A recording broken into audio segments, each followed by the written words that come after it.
Hi, I'm Sarah and welcome to CoreMoodz.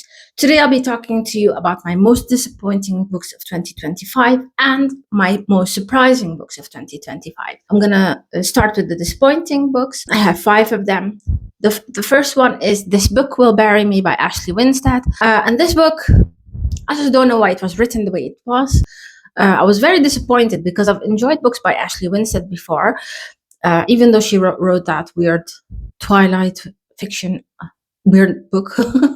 But even that was passable. And I liked the book about the underground culty situation. But I really hated with a passion This Book Will Bury Me, because I follow a lot of true crime, and this book did something that I find very repulsive. It looked at the true crime story, a case where 4 students were murdered. This happened a couple of years ago in Idaho. It was a big thing in the news, a tragic loss for the community, for the parents, for the school, for everyone involved. So I think it's very repulsive how Ashley Winstead wrote the story, because it's not like she was inspired by the story. She inserted her characters into the family's lives. For her to write a book about an ongoing case and do the things that she did in this book is like, should be criminal. It's like very distasteful. I'm just very disappointed in her as an author, and I don't think I'm gonna read from her again. The next book I'm disappointed by is First Sister by Lyndon A. Lewis, and this book disappointed me in a whole different way. The way the twist of this book about the identity of the characters, I feel like that was very problematic. It's just I couldn't get through this once that happened. Once I found that out, I was like, I'm not reading again by this author. I just don't care, because there's this twist. You're reading The First Sister. It's a book about this civilization. They're living on some kind of spaceship. There are different sides. They're fighting. They're arguing. There's war. There's pain. There's suffering. And then 2 characters you think that are on opposite worlds appear to be more connected than we think. And the way they're connected, I just would never recommend this book. It's just, I don't agree with the choices this author made. The next book I'm going to mention is Bury Our Bones in the Midnight Soil by V.E. Schwab. And I think this book is not as outrageous as the first 2 choices, but I think I've never read from V.E. Schwab, so I started with this book. And I was very disappointed because the beginning was so strong. The first arc was so strong. It was a very solid story. But then she kept introducing characters, she kept introducing points of views, hundreds of years went on, and I just didn't know where the story was going. The 4th book is Sour Cherry by Natalia Theodorido. I went into this book with so much hope, thinking, it's a dark fairy tale, it's the tale of Bluebeard, it's gonna be so gruesome, it's gonna be so dark, it's gonna be so great. 90% of the things that happen off page. We're just with the characters that don't know a lot, listening to ghosts tell their stories. And while it's very interesting in a couple of first time that happens, after the 10th wife story, you start to forget who and when and which wife is still alive or is dead, or who is the current wife, who is the wife that the guy is preying on to become his wife next. It's like, this story went nowhere, even though the start was very interesting. The 5th book I was disappointed by was Hunger by Choi Jin-young.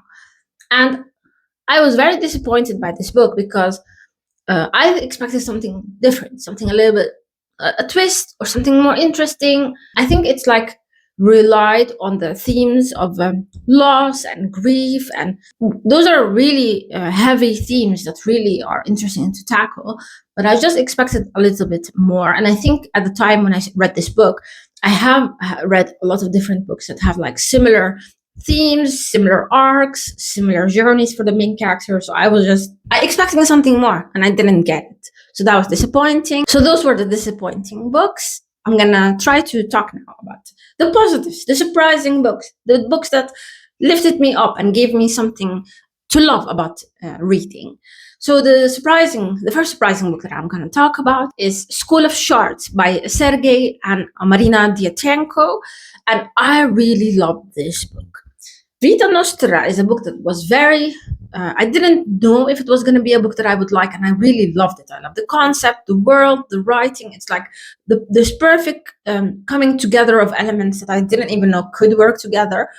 So the second book, Assessors of Reality, this book was like so disappointing because we did nothing. We like started somewhere, went on a circle, came back to at the ending of the book, we were exactly where we were at the beginning. And I just felt that this book was completely pointless. So I just didn't know if I wanted to read the third book. But I'm a little bit of a completionist sometimes. So I just grabbed the third book and I was like, I'm going to just read it.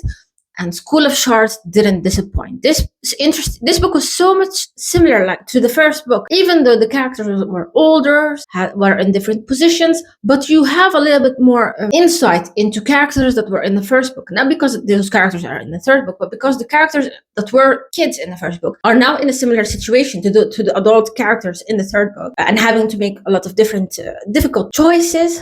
And I really loved this book. It was very surprising because I really didn't expect much of the third book. I'm really happy that I read it. The second book is Mirrored Heavens by Rebecca Rowenhorst. I just really enjoyed this book, and it's like a similar situation to the first book I mentioned. In the first book, Black Swan, I really loved the first book. It was really great, interesting. I just like the writing, the culture, the backdrop, the fantasy. I just loved all of it. The folklore, the mythology. I just really loved the first book. Second book was a bit of a snooze fest. So I just didn't know if I wanted to read the third book, but I just thought, let me just finish the third book. If I read it, I read it. If I DNF it, I DNF it. And I really enjoyed it. It was like so wholesome and so sad, but also very beautiful. And I really loved the third book. I'm really glad that I read it. The third surprising book that I've read in 2025 is The Bandit Queens by Parini Shroff. And this book was amazing. I just really loved it. It's like it's set in India. It's about this woman whose husband disappears, and all the people in town think, oh, she did something to her husband. She's cursed. She's a widow. We don't interact with widows. We don't drink water with widows. We don't live next to widows because widows bring bad luck. She's very much isolated, but she's trying to survive. So she's inserting herself into these, I think, what is it called? Micro loans that they get. So then they can do some kind of a business, and then they have to give the money back. And then there's this situation that escalates. Where she tries to, she's forced to help someone that she doesn't want to help, and that escalates in a series of events that are very interesting, very intriguing, very much. It's not a thriller, but there are high tension moments, and I really loved the main character. I loved her moral code. She's smart, she's kind, she's hurt, but she's trying to do her best. And I really love the writing. Definitely a book I would recommend. The next book is Walking Practice by Do Ki Min. I really love this book. This book was disgusting. It's about an alien on Earth. This alien is like shifting their bodies into different genders. This alien has like a lot of critique on how humans live. This alien is like going through phases where they have energy and they don't have energy. They have a really interesting way of looking at a lot of random things. They have a lot of interactions with different humans. They have this hunger that they're trying to satiate, and all they want is community. They want someone similar to them, someone like them, someone that they can build a family with. It's very interesting where this story goes. I loved the concept, the idea, the writing. The people that I read this book with, I completely agree with the fact that it was very much repetitious in the middle. But I just love that this book is coming out of Korea, even though the author is like can't share their identity in fear of losing their livelihood. But I just have a very positive outlook on the future of sci-fi in Korea. I just love books that tackle gender and tackle a lot of complex themes that are really hard to talk about in modern day Korea. This is also a book I read with a group of people that I read books with sometimes. This book was so heartwarming. It was like very interesting. It's called What You Are Looking For is in the Library. It's by Mishenko Aoyama. I hope I'm pronouncing this correctly. This book is about different people. There's just some kind of connection. They're all people who are in different phases of their lives with different questions, trying to find their place, trying to become who they want to be. There's a little bit of a mismatch between their current situation and where they want to be, and they don't see the way to go to the place that they want to go with their lives. And then there's this librarian that inserts a couple of books into their lives. And those books give them ideas, give them inspiration, helps them to look at the situation in a different way and make choices that help them and their mental mindset. So a very interesting book, definitely would recommend. It's so wholesome. So I talked to you about the 5 books that were most disappointing to me this year, and also the 5 books that I was most surprised by this year. Let me know what books you were disappointed by or surprised by. Let me know in the comments. Thank you for watching, and bye.